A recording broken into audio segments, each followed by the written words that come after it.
Hello, good morning. Welcome to today's session on fair pay. We'll be focusing on pay in general, but also more specifically pay in relation to apprentices. My name's Jack Shaw. I'm a senior account manager at the London Progression Collaboration, actually rebranded now called Workwhile. You can tell I'm so familiar saying London Progression Collaboration, but 2 weeks ago we rebranded.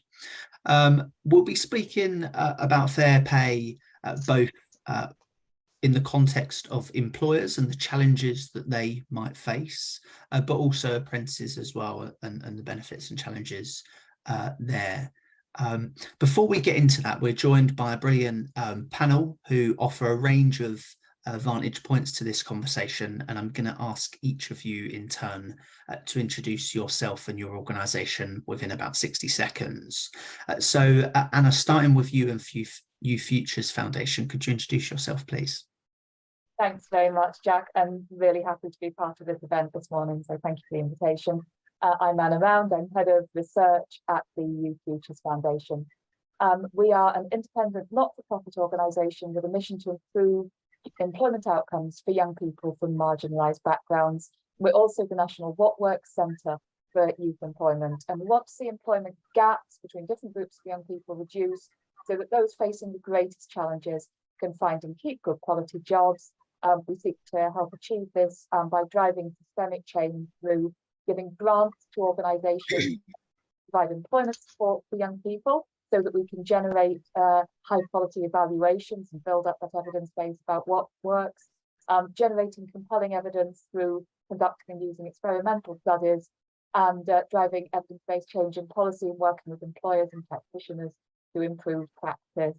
And that involves curating and synthesizing evidence and data on youth employment, what the challenges are that we face and what works to address those.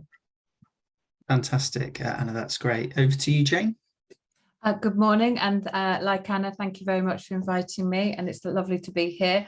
So I'm Jane McRobbie. I'm the Social Value Delivery Partner for Acciona Industrial UK on the North London Heat and Power project. And Acciona is a construction company which is focused on developing sustainable infrastructure. So our client, North London Waste Authority, has been really clear from the start of the project that the project investment needs to deliver tangible benefits for local communities.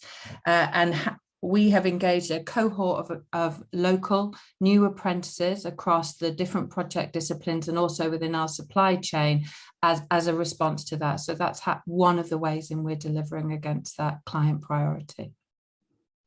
Perfect, thank you. And Kay, over to you. Hi. Hey, I'm Kate Stewart. I own a nursery in London, Chiswick, and we offer funded hours, and we offer the nursery entitlement hours. So the children who receive fee paid places, so funded hours. These children that come through tend to be very vulnerable children, and you know, so it's a really rewarding job, actually. Brilliant. Thanks very much, Kay. And finally, Nader. Hi, Jack. Hi, everybody.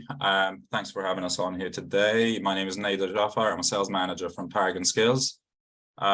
We are a national training provider, the AAC's Provider of the Year, the Rate My Apprenticeship back-to-back #1 training provider in the UK, and 3 out of the last 4 years. We support, on average, around 7,000 apprentices each year, working with over 2,000 employers, industry-leading success rates, and I've been with the company, I'm actually celebrating 7 years this week. So great to be here. Obviously, we do a lot of work with Workwhile, formerly known as LPC. I need some time to get used to it too, Jack. But we work mainly with the care and education sectors. We do work in other industries as well.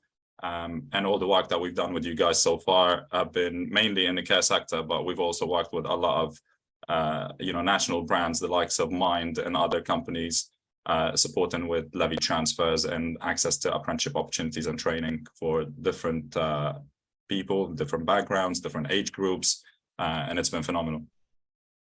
Perfect. Thanks very much. So we've got here a provider in Paragon. We've got two small employers in Acciona and North Star, and we've got the Youth Futures Foundation, who's interested in what works when it comes to the evidence around pay.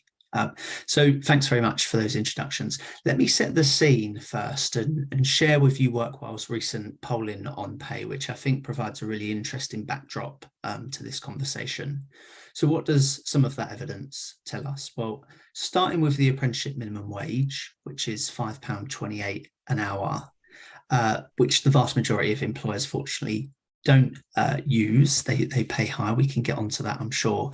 Our polling shows that 4 in 5 people say that they couldn't live on the apprenticeship minimum wage. And about 2/3, 66%, say that the apprenticeship minimum wage should be scrapped in its entirety and instead replaced with the national minimum wage, which, depending on which age you are, you know, if you're age 21 or over, that's over £10 an hour, so nearly double in some contexts. From our polling, we also know that the average member of the public thinks that the apprenticeship minimum wage is about £7.99 an hour, £8 an hour.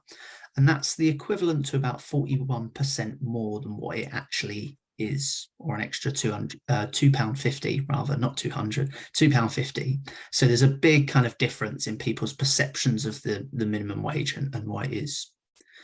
Our polling also showed, though, that while pay is incredibly important to people, for every one person that said it's the most important feature of their work, 4 people said that working conditions or work-life balance was more important to them. Now, pay is likely most important to apprentices, perhaps, if they're especially on the lower end of the pay spectrum. But that also means that pay needs to be seen within a kind of wider context, a wider frame of reference, as something that's a core part, but not the only part of what constitutes a good job quality. So, for example, in relation to that, concern around pay is made worse, for example, by the fact that 1 in 5 people we polled told us that their employer encourages them to work unpaid overtime. That rises to 1 in 3 in London. And there's also, according to our polling, significant apathy. So while employers in some cases don't necessarily encourage them to work unpaid overtime, people feel that they're not discouraged to do so either. Now, of course, there are lots of good employers. The vast majority of employers are great employers, and there's a kind of small minority that might apply to, but that's a really kind of useful context. There are lots of implications for poor pay, and set in the same way that there are benefits for a good fair wage, and sometimes their effects aren't evenly distributed across demographic divides, age, gender, and so on and so forth. But I'm going to stop there because I'm sure we're going to cover lots of these themes in the next 45 minutes. So before we get into a conversation, and thank you everyone for sending some questions over in advance. We've also prepared some questions. There is a chat function. If you want to add any additional questions, feel free to do so in that chat, and we'll try and come to them throughout the session. So against that backdrop, Anna, if I could start with you and thinking about evidence and the cost of living crisis, how are people acclimatizing to that? Are they seeking higher paid jobs? What are they behaving like as a result? Thank you, Jack. That's such an important question. And I should say it's also one where we're still learning, because we're not through the cost of living crisis. We're actually in it. Young people are making quite high stakes decisions quite quickly. So I think one of the things that we need to do is be really aware of what's ongoing, get a good picture of the evidence, and be prepared with quite quick responses to that if we're in positions to support young people.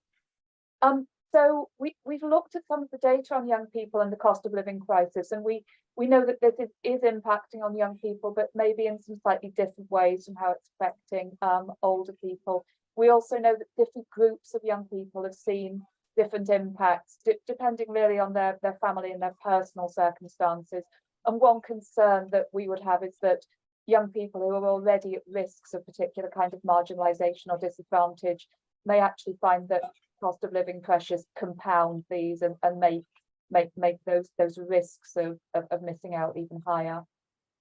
We did some analysis and found that actually in early 22, before this had really become a part of the national conversation, before cost of living was really hitting the news, households included, or particularly that were headed by a young person, so somebody 16 to 24, were already that little bit more likely to note that rising living costs are affecting them, so we're having impacts on things like affordability.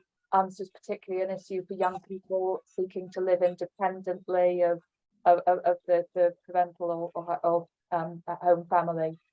So we found that actually cost of living was cutting in a bit earlier than you might have expected. And then last summer, we surveyed over 2,000 young people from minority ethnic backgrounds. So a particular sample of UK youth, but facing the same cost of living pressures as the entire youth population.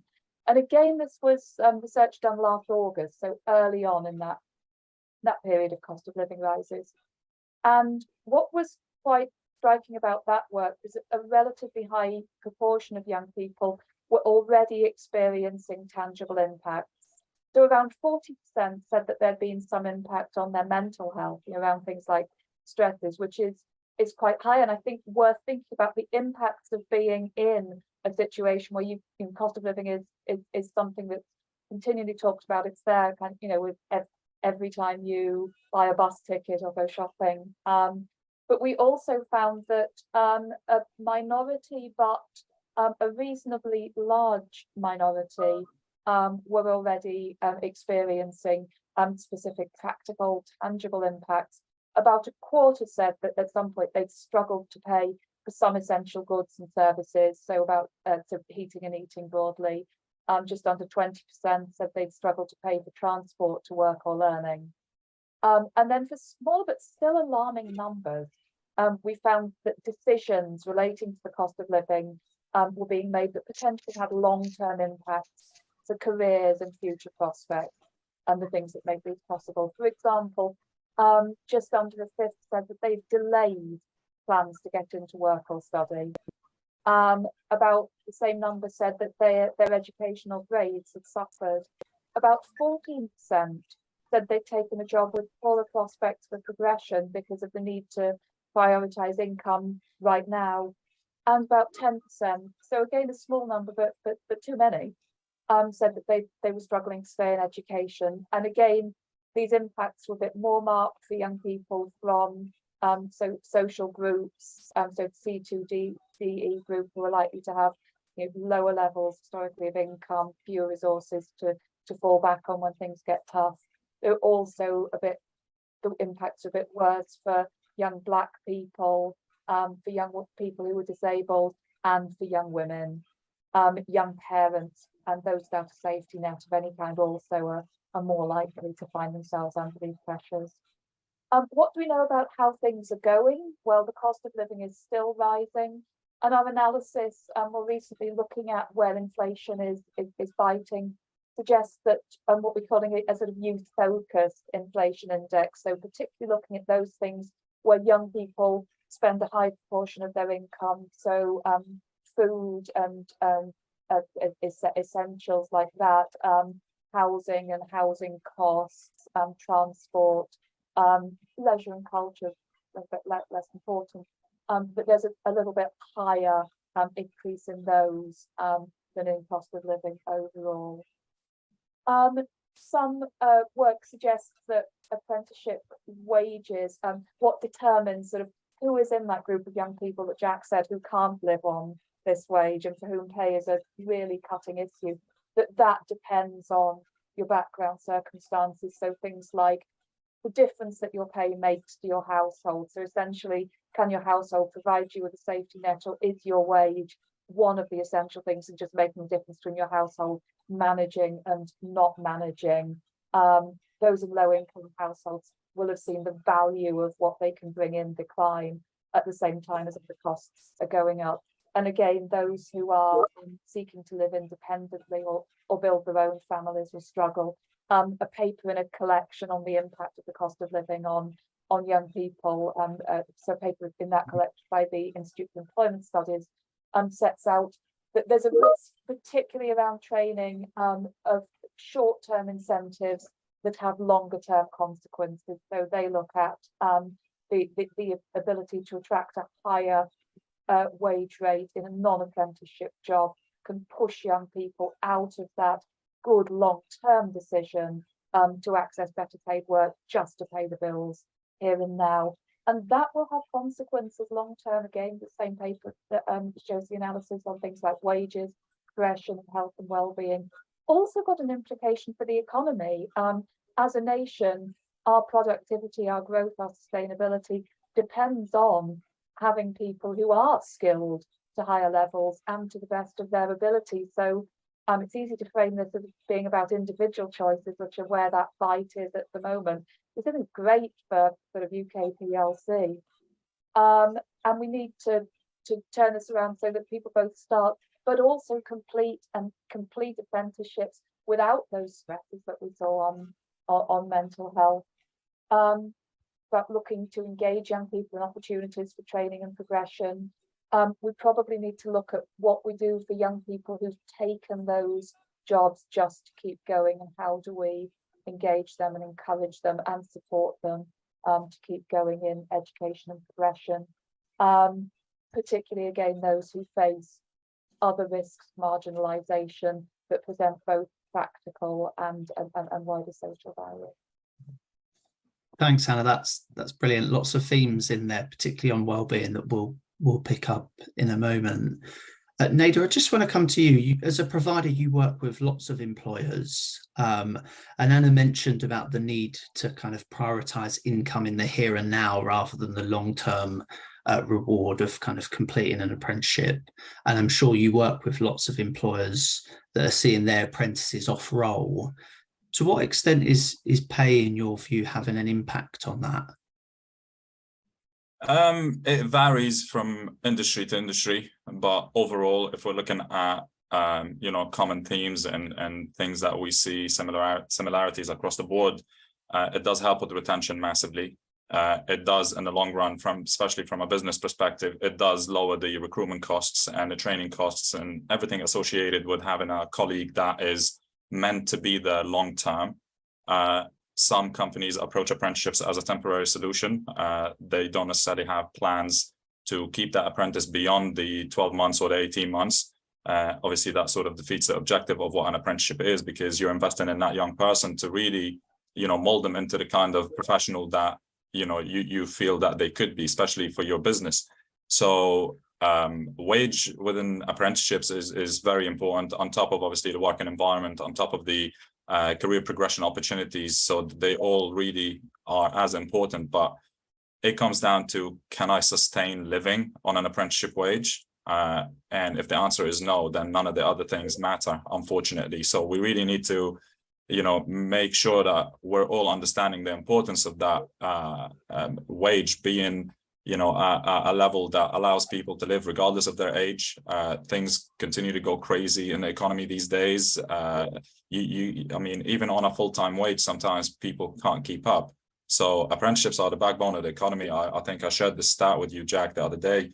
£7 billion to be added to the UK economy from apprentices that achieved in 2019 by 2029.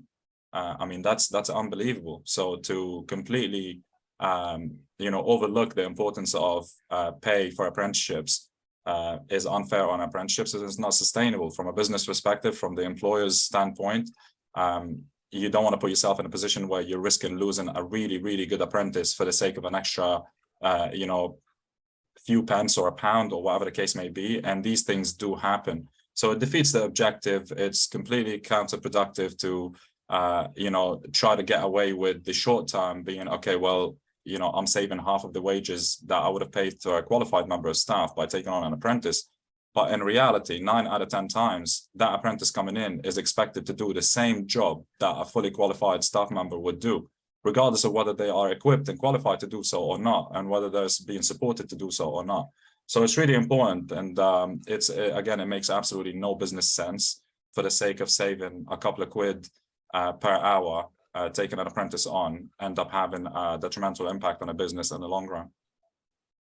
And are you seeing NAIDA apprentices or employers saying, look, our apprentices is leaving because they're going to earn an extra 50p or £1 an hour? Are you seeing evidence of that?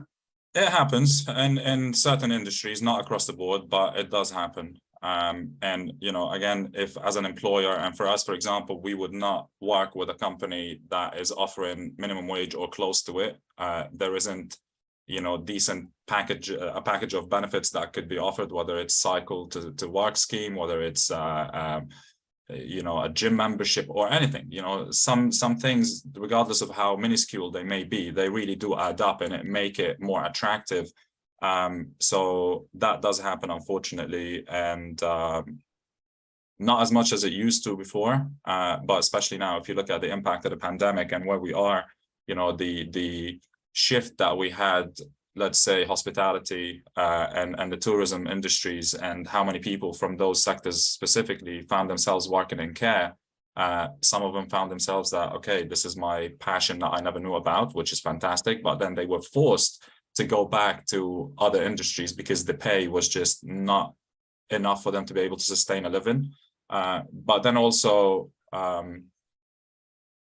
you're talking about the moral side of it, the ethical side of it. You know, these are people that are expected to carry out almost the same identical job descriptions and responsibilities in the workplace. So it makes absolutely no sense to expect to pay them half of what others would get paid if they were not on an apprenticeship. Okay, thanks for that. That's really interesting. I mean, Kay, I want to come to you. You're working in a sector in the nursery social care setting environment where wages are really competitive, where the market is competitive. It can be difficult to retain staff, and the government subsidies often don't go far enough. You're doing some good work around supporting staff in relation to kind of retention. Can you talk about how in the care sector or nursery sector in particular that's been a feature? So in the nursery sector at the moment, there's a huge disappearance of qualified staff. So it's really, really hard to recruit any staff that have the qualifications that Ofsted want them to have. So going down an apprenticeship route is ideal because you're investing in someone who's coming into the industry. This is the industry they want to be in. You know, so they're really dedicated at their job when they're working there, and they feel valued, so they don't leave. They stay. They finish their apprenticeship, they get their qualification, and they stay within the sector. Hopefully, they stay with us. Most of the time, they do.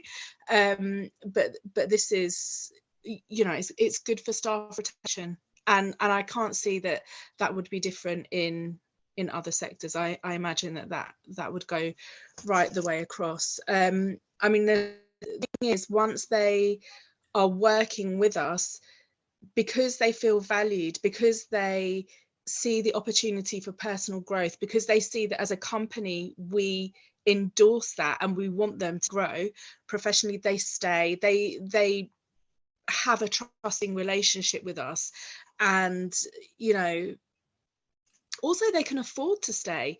You know, as Nadia was saying, that if you're offering people a salary that is lower than the minimum wage, lower than the living wage, people can't actually afford to stay and work in the field that they want to work in. I mean, I remember previously, you know, when I was working for other companies and the salaries were not necessarily in my control, many times have I offered people jobs and they could not afford to take it. They would accept it, they would go away, they would do their calculations, and they would come back and they would say, I just can't afford it.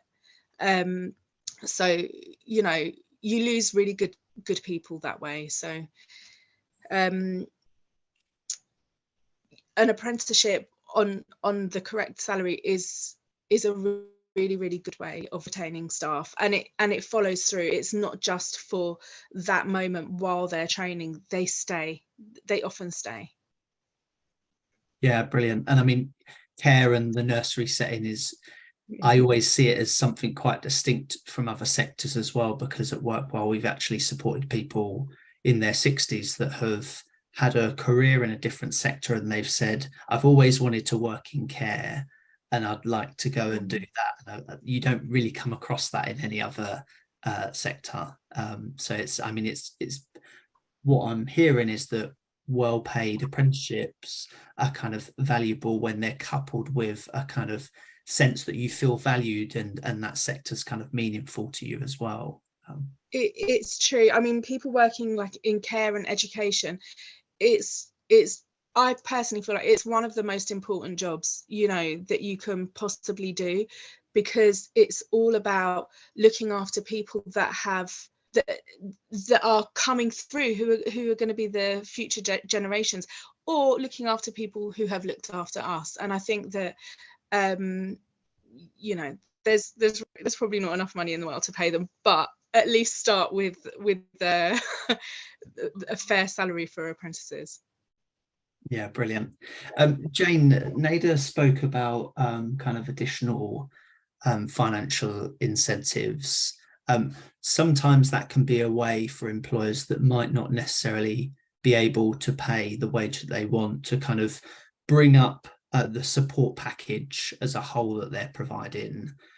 Someone in the chat has also mentioned, for example, apprentices struggling to afford the costs of travelling to work. In your work with Acciona, you do some quite novel stuff to support apprentices around subsidies. Can you just talk about some of the stuff that you do and what you think good practice looks like? Absolutely. Can I, and if you don't mind, can I just say before that as well, so on our project, the client has set a requirement of the London living wage for all staff, including the apprentices, and it's been really, and we welcome that, and we actually pay our apprentices slightly above that. And I just want to make the point that it's made an apprenticeship accessible to people who don't fit that traditional model of being young, coming from a household that's got a comfortable or managing, and as Anna's point, managing, and it's made it accessible to a much more diverse range of people, which has only brought more talent into Acciona, which has been a positive. And it's also helped us with retention. You know, construction hasn't got enough white middle-aged men to build all the things that need building over the next 20 years. So we need fresh talent into construction. And so it's been a real kind of critical part of that, and keeps it a viable option for people to progress from level 2 to level 3 to level 4 to level 5, because they can be assured that their salary will be fair. So yes, and then on top of that, we've got some incentives for our apprenticeships. So we do things around lunch subsidies. So all of our apprentices have, and it's an arrangement with the canteen on site, so that they have a voucher for lunch every day, so that they can get a meal and a drink every day within the canteen. We also have, I noticed in the chat, people have mentioned about travel to work. The project has a free shuttle bus, because we're not in a hard place to get to, but it makes it a lot easier if there's a regular free shuttle bus going there as well. And we've also recognised that on top of your apprenticeship, as long as it's not too onerous, there are other courses and accreditations, qualifications that you might want to gain, and that's part of each of our apprentices' continuing professional development plan as well, and most of them have engaged in something additional as well. Yeah, brilliant. That's fantastic. I often think about shuttle buses for the likes of Google in Silicon Valley, not other organizations. There are, of course, things like the apprenticeship, which was then the NUS card, which is now the kind of totem apprenticeship card, which provides, you know, essentially some monies off for things like food and so on and so forth, that some employers, I think it's only £30, but some employers pay that for apprentices. Often the challenge is that apprentices don't know what's available to them, and so they're not only helping with the awareness, but they're covering the cost of that. I've just seen in the chat from Ali, TfL has an apprentice Oyster card. Brilliant. Well, that's a really good additional benefit. Just talking, thank you. Just turning to procurement, and Jane, back to you. You raised this a moment ago, but we also got a question about it. We work with quite a lot of public sector organisations that are now embedding social value and living wages in their procurement exercises. Can you talk a little bit about the role that that's played for you as an organisation, and are there any kind of reflections or perhaps tensions with large employers seeking to do a kind of a really good thing, boost up some wages, but also a challenge for some of those small employers that might otherwise struggle to pay them? I'd love to hear your reflections on that. Yeah, I think a good and fair pay for apprentices within public sector investment projects or contracts, it definitely requires that strong leadership from the public sector, and to embed that requirement and that expectation within the procurement process, because then it's kind of through the social value model, it's written into the contract, isn't it? And it's something that can be measured and reported on and kept hold of throughout that contract. And similarly, kind of tier one principal contractors or suppliers will then cascade those commitments, so that you create a whole project or a whole contract sign up to those principles around fair pay.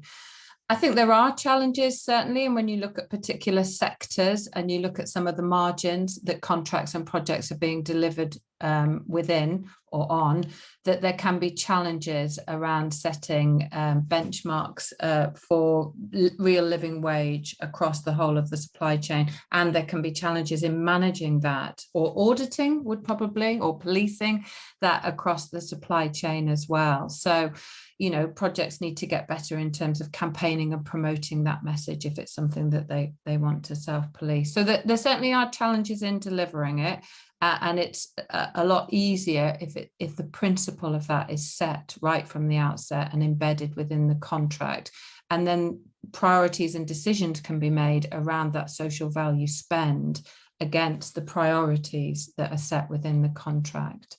So that the client gets what's really important to them, rather than something else which isn't as much. Yeah. Mm-hmm. I mean, it would be remiss of me not to plug a piece of work that we're doing actually, which is around this, but I think really relevant to this conversation. So we've just started what's called the East Banks Shared Apprenticeship Programme. We're doing it across 4 East London boroughs, and the purpose of that is similar perhaps to the Mayor of London's Good Work Standard, and others exist in Greater Manchester and elsewhere. And what we're trying to do is, we've got a pay requirement there, national living wage rather than London living wage, and we're trying to bring employers up to a standard which includes lots of the domains that we've touched upon. So then demonstrating how they have a focus on well-being, for example, and how they have the long-term interests of the apprenticeship at heart, and so on and so forth.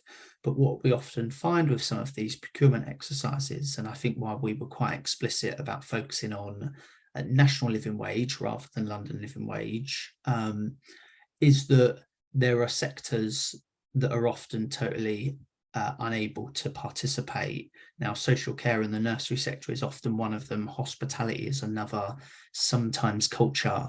And what we see is that in digital and technology and innovation sectors, they are well-paid jobs already. So the apprentices are always earning London living wage, and that's fantastic.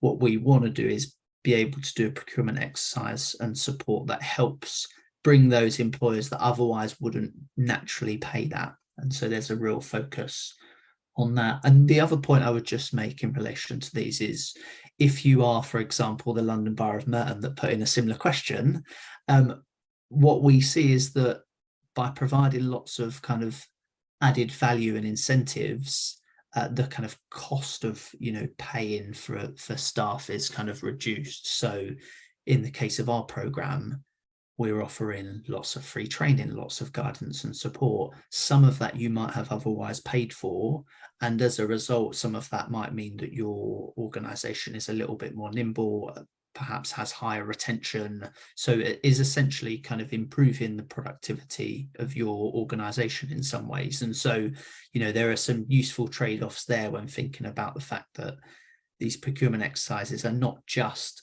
larger organisations that can pay London living wage asking small organisations to do the same, but there is lots of kind of added value around that. I'd encourage you to visit our website and have a look at our East Banks Shared Apprenticeship programme. Anna, if I could just turn to you. You talked about some really interesting themes earlier. You focused on kind of, some of it was about well-being and stress. And while we've got low unemployment in the UK, I think you can criticise me on that if that's not the case. What we see is that lots of the people that are unemployed is as a result of health inequalities, and lots of that is mental health and the stress of work, and some of that is about financial stress. So could you just talk about the relationship between pay and well-being, and well-being more generally in the workplace? I mean, I think this is somewhere that there is research still to be done, I would say. So we know that there are relationships between work quality and well-being, and this is something that moving up the research agenda.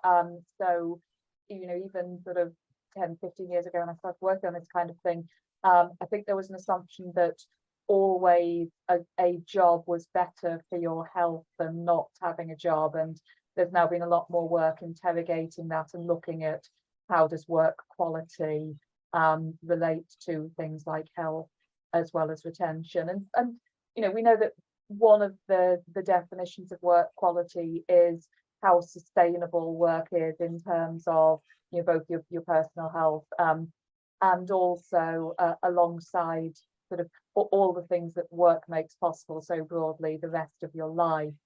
And I think part of work quality as well is sort of making sure that employers have access to the widest range of people, and sometimes that does involve facilitating access around things like disability. Jane's given a really good example actually of I think it was Jane, but of transport to work being a hugely important part of that access. So, you know, we know that particular places, particularly rural and coastal areas, have those challenges around transport.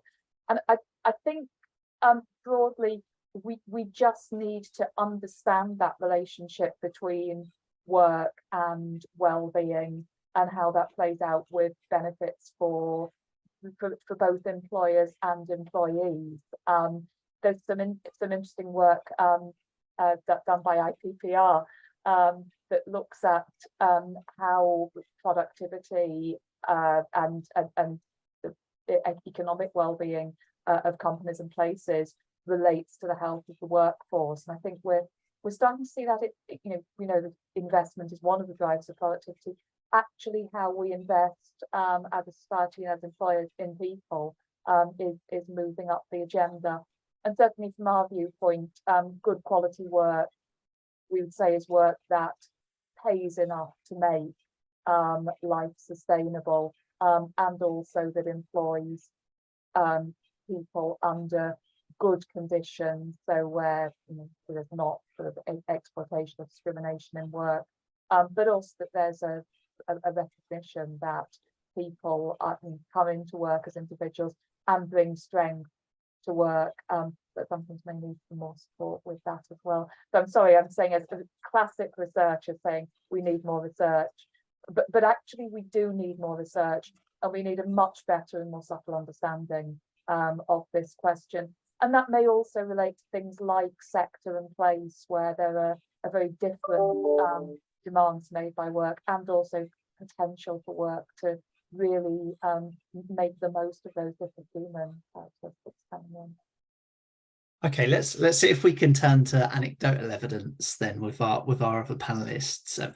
Kay, you took the decision, I think, to pay staff London living wage, pay apprentices London living wage. That's not common in the sector and that you operate in.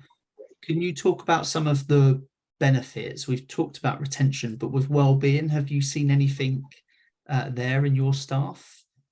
Yeah, absolutely. I mean, the thing is, when staff feel valued, it makes a difference in well-being. You know, no one wants to go to work feeling rubbish, feeling like everyone wants to feel that they're doing something important and that they're valuable to a team. And if you're not being paid fair, if they don't feel like we're investing in them, they don't feel valued. They don't, you know, it does make a difference to your mental health. And I think that people forget that you know, apprentices come from all walks of life. It's not just school leavers, and who are also, you know, I love the school leavers when they come in, they're great. But you can also have people that are having a change of career. You know, they want to go into a different profession. They might have homes, their own families, and they have all of these commitments outside of work.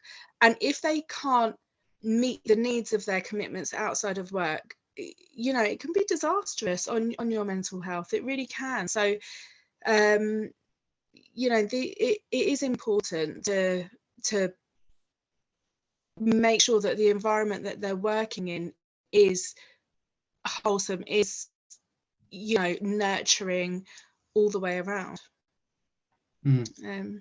And yeah. some of that kind of piece is about myth busting, isn't it? As you say, that I think there is still an assumption, an outdated assumption, that all apprentices are young and living at home, and by virtue of that don't have the sort of costs that other households might, when that's actually not the case. I think what we're seeing in more recent years, where standards have replaced frameworks, is that actually apprentices are on average getting older and doing higher levels of higher standards.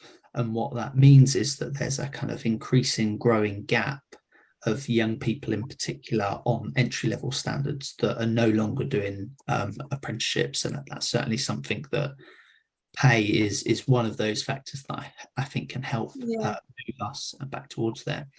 Also, sorry. Yeah. No, go on, Kate.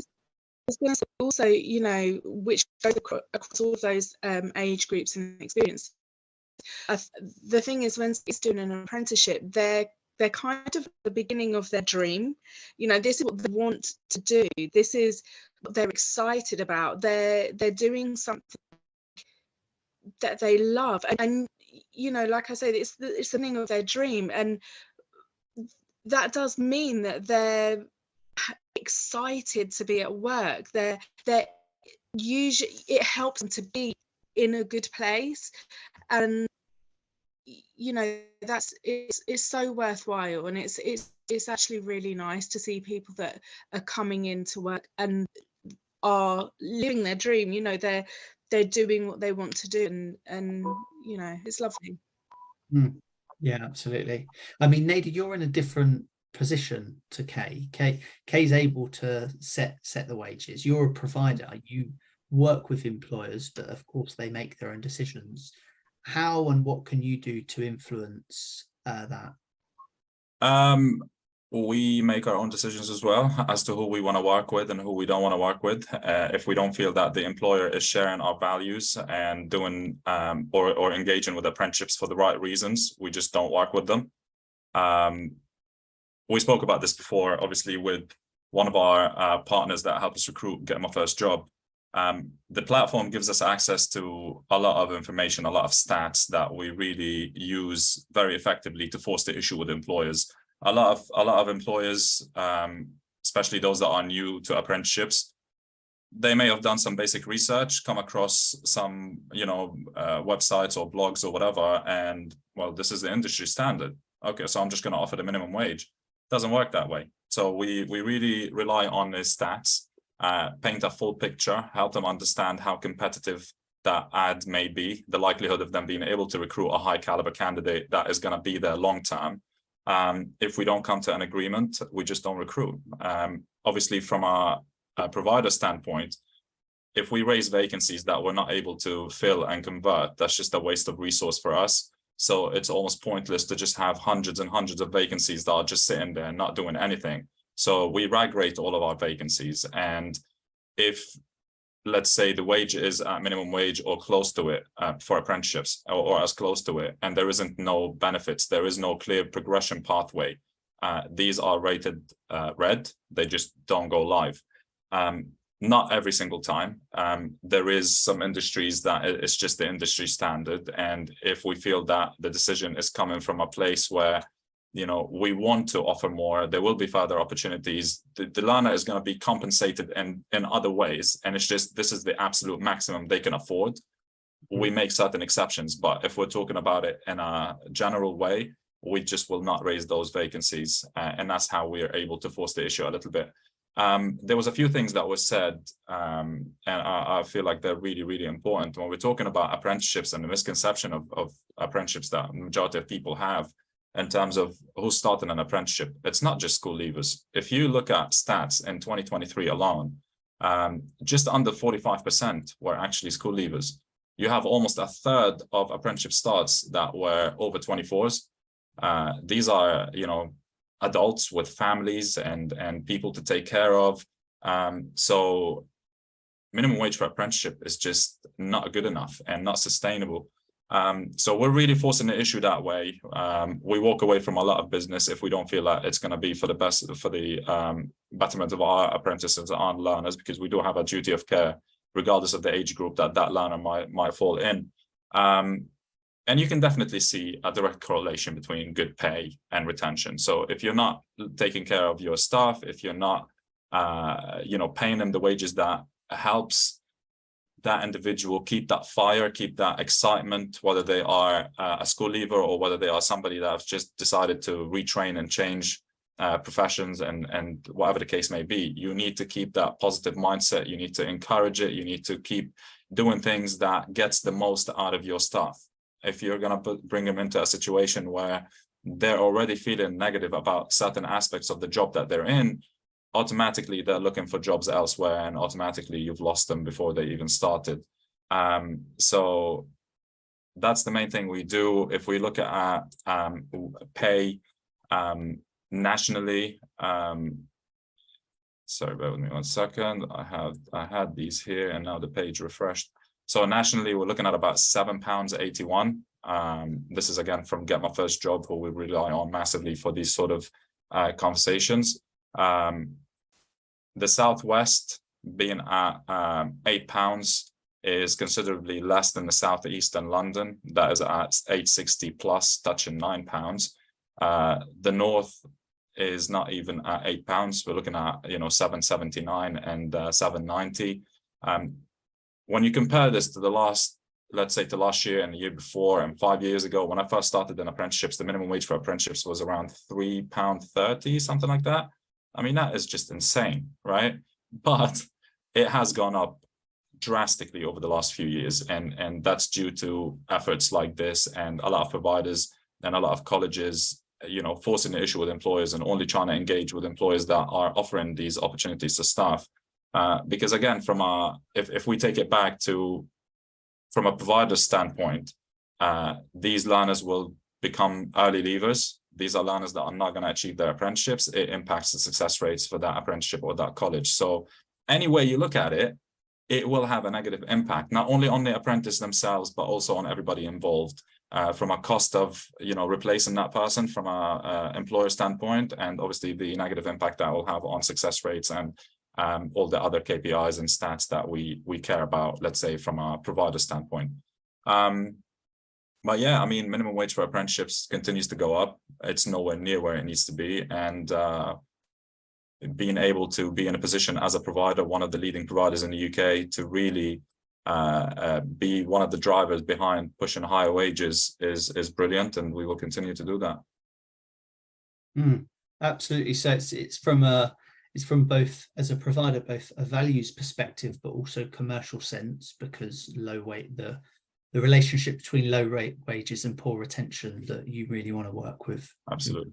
And better wages. I mean, there are some big regional differences there as well, isn't there? So as you suggested, the tool that you use, Get My First Job, basically enables you to take a really evidence-based approach to pay as well, which is really interesting. And I flagged that because we've probably got a largely London audience here today.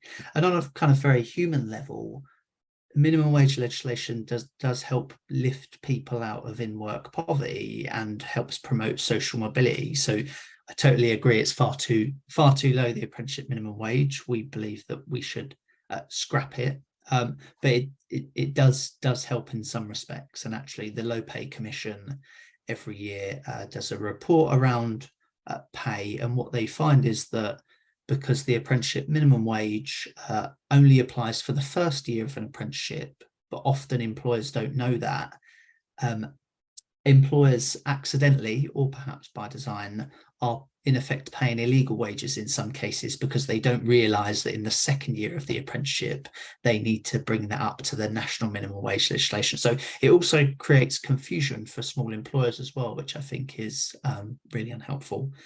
We've got Jack, just the final point on this, I think one of the main drivers is also the kind of approach that providers and colleges have, because we're the ones that engage with these employers to raise vacancies, for example. So the culture of that provider has to be a good culture that really allows its people, especially on the sales side of it, to not resort to practices that, you know, may have a detrimental impact on a young person just because that is another apprentice that contributes towards my target as an individual. So people become a bit more selfish in that way. So that is really important to, you know, for providers to have that embedded within their targets, within their approach and their values, to understand that we don't want to create behaviors that push people in a certain direction to contribute to that problem. We need to limit that, obliterate it over the next few years, and then not even have this conversation moving forward, because at the end of the day, 9 out of 10 times they are doing the same job as anybody else who's being paid more than double their wages. So it really starts with,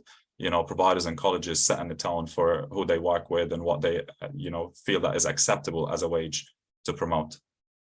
Yeah, it feels like providers do have quite a lot of input, good providers in that conversation. I just want to open up a question to whoever has a view on it. Some of the questions we've been asked with respect to kind of small employers that might struggle to pay the wages that they want is the role of kind of phased or staggered approaches. You know, can you start an apprentice off on say national minimum wage, but a commitment to pay them London living wage by the end of the apprenticeship? We've got some variation in the East Bank Shared Apprenticeship Programme that I mentioned. Do any of you have views on the roles that might play within your organisations or organisations that you've worked with? Shall I jump on first? Yeah, feel free to do so. It's a valid point.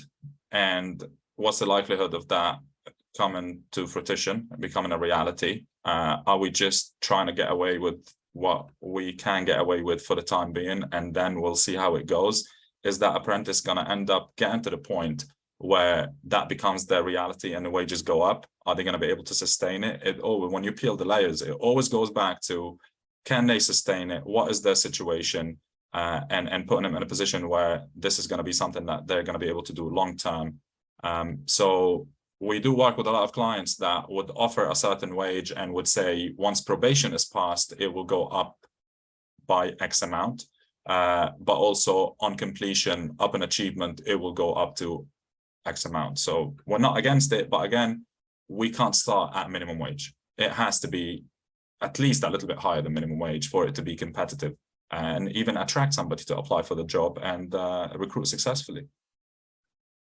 Yeah, there are some, it feels like there are some kind of fundamental questions for employers to ask before they get to that stage, which is, you know, about should we be offering perhaps fewer apprentices, but better quality ones that we know that are going to have more value to apprentices and again, perhaps make them stay the course.